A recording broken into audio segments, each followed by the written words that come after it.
Hello again, my Wulong Fallen Dynasty friends. This is Karima with another video on Wulong Fallen Dynasty. This time about the latest patch 1.07, which was released yesterday. I know I'm a bit late to the party this time with the update on the channel about what this patch brings to the table, but I think it is important to mention quite a few changes that are taking place with this patch.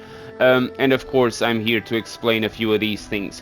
Now if you go onto their website, Team Ninja Studios, and you read through the notes of the patch for 1.07, you'll find all the detailed information you might want to read through yourselves. I would recommend doing so if you are looking for detailed explanations on everything the patch brings, but I'm going to talk about the important adjustments. Now, across all platforms, they now added a function allowing players to carry over their battle flag and marking flag progress when returning to a previously completed battlefield. Now, what does this mean in practice? It means that every time you now want to replay a battlefield, as I'm going to show here, if we go to, for example, behold the Glaive of Righteousness, which is where you farm the terracotta soldiers, a little option there just above says play with flag progress retained. So this will now allow you to, if you wish to farm a specific boss or a specific area of the game, you can now fast travel to this area without having to go through the entire battlefield over and over again. So this is quite a good improvement, massive quality of life for the game, and makes quite a big difference. Props to Team Ninja for making this adjustment to the game. It's very welcoming and very useful. Again, this option is enabled or disabled by the travel menu by choosing which battlefield to return to, and when enabled, some of the shortcuts such as doors and ladders will have been unlocked by default. Now, also another important thing that has been added is the diagrams to the Learn Wizardry Spell screen. Set Wizardry Spell screen and 5 phases affinities under the tutorial, allowing players to better understand the affinity between each of the 5 phases. Now, for those who are new to the game, this basically is an explanation that was now added to the game. If you go on to documents, to the tutorial, you can find these here, giving further instructions and further detailed explanations on everything the game entails. Now, another thing that is important to mention is the added function to the online lobby, recruit and recruit allies screen, allowing players to part ways with companions. Now, if you are playing in co-op, you can now get rid of your companions if you wish to do so, something that wasn't possible before. You could only get rid of NPCs. Now you can also send your co-op players home if you wish to do so. Now, another thing that is important that was an adjustment and multiple adjustments made is to do with the deflag mechanics. They made upwards adjustments to the shrinking of the spirit gauge lower limits and downward adjustments to the spirit damage dealt upon successfully performing a deflect. What this translates into is that every time you now perform a deflect, the amount of spirit that is lost by the enemy you deflected has been increased, in simple terms. Now, another thing that has been done is optimization for all the weapon categories when it comes to the timing of deflects and to cancel the recovery sequence after attacks. Also increases the spirit damage dealt with spirit attacks, and decreases the boost in spirit attack power when spirit is high. Now, across all the weapons, multiple changes have been made, but all across them, there is an improvement to the turnaround between normal dash attacks, shorten the startup sequence for some normal attacks, such as with the sword, shorten the startup sequence when activating the follow-up for a spirit attack after a normal attack with a glaive, for example. Now, for halberds, shorten the recovery sequence between normal attack combos, increase the movement distance of the follow-up spirit attack after a normal attack, and optimize the hitbox, for example. Now, if you read through the notes on the website, you can find all the details of all the adjustments that have been carried out, not only to the weapons but also to the martial arts themselves, such as increased spirit damage dealt with martial arts, shorten the startup sequence of certain martial arts, improvement the turnaround between attacks of some martial arts. Feel free to check these out yourselves. I'm not going to go through every single one of them because, as I said, it's a massive adjustment to all of these things. Now, to wizardry spells, most of the adjustments that come across nearly all of the wizardry spells is reduced spirit consumption in all of them. But something that is important to mention is, and has been requested by the community for a long time, it has to do with Venom Snare. Some changes have been made so that the spell effect does not manifest if the projectile is successfully deflected.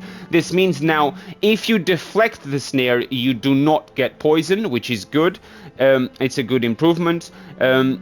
Also, the increase of toxin accumulation when landing hits. So now when you actually hit, the toxin accumulation has been increased, and extending intervals between the moments when damage is received over time. So now the dots of the venom have been extended, and the toxin damage overall has been reduced. So basically, in simple terms, poison has been nerfed.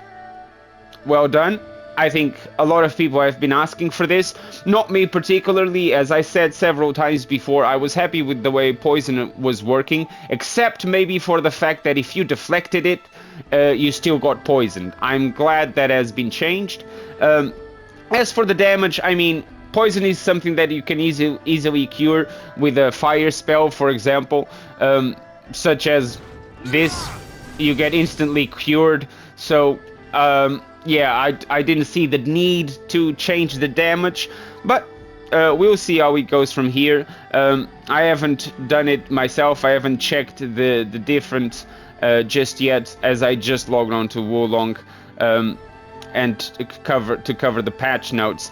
Now, for adjustments when it comes to bosses, they have made adjustments to the AI to most of the bosses. I'm not going to go through all of the changes that were made to every single boss, but what I would like to mention is that certain things that have been adjusted was the conditions for online matchmaking that previously made it difficult to matchmake with online connectivity and PvP scenarios, and also they have made improvements with the lag that certain pairings would result in. Now, major bug fixes that I would like to mention, which are very important, is certain crashes that were fixed. But the one that is worth mentioning on the channel here is that they have finally fixed the bug that was allowing people to be immortal when using Lion Roar. So basically now, when you activate Lion Roar and you take a fatal strike, the damage you take will no longer be 0. It will still be reduced because the Lion Roar does reduce the damage taken, but it will no longer be 0. I haven't tested this myself. I tried to do this yesterday, but I was overly tired. I didn't manage to successfully matchmake with anyone, any friend who was willing to give this a test, but I will do so shortly after the making of this video. But I just thought it was important to mention that Lion Roar is finally been fixed, is now working as intended apparently, and I'm quite happy with that. There are also other fixes to bugs that were made that is worth checking. I would recommend, again, go to the website to check all of these things yourselves. It might affect certain spells as certain things that you have experienced yourselves. But from me and from the channel, this is the update in a summary of all the things that are worth mentioning here. I know I've been quite absent lately. Again, as you probably all know, this is not my job. YouTube is something I do for a hobby and to help other people. I have my own job. I've been quite busy lately. And I've also been playing Horizon Forbidden West. I have received the game for Christmas by my wife. My amazing wife bought the game for me.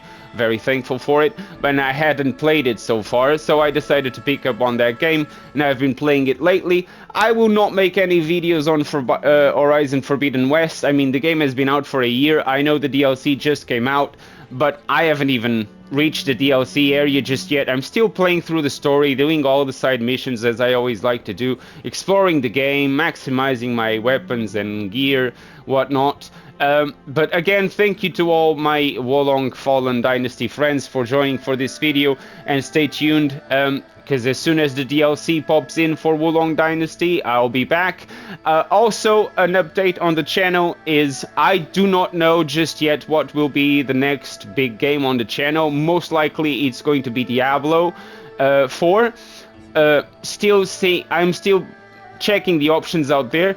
Of course, I'm not going to be absent for an entire month. I will still be coming to the channel to check on you guys and to keep you updated.